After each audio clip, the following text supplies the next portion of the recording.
simul, justas, et peccator. Simultaneously, sinner and saint.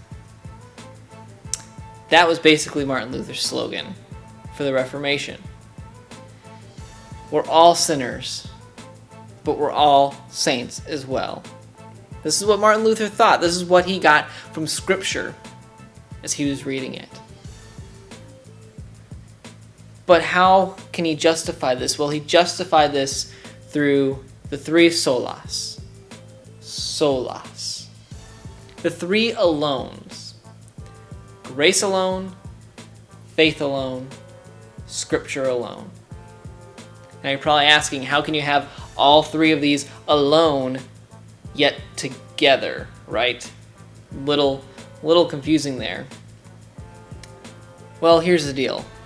Martin Luther saw grace as the way we are justified to God. It is through grace that we are saved.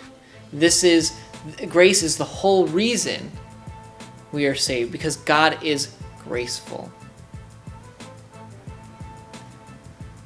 The only reason we're saved. Grace alone.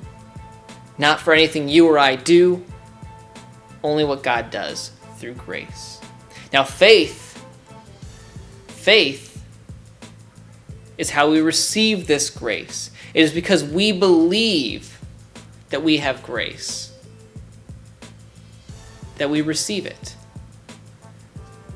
Now, does that mean that without having faith we don't get grace? Well, not necessarily, but we can't understand grace if we don't have faith that we get it. We can't act in a way as if we have grace if we don't believe we have it.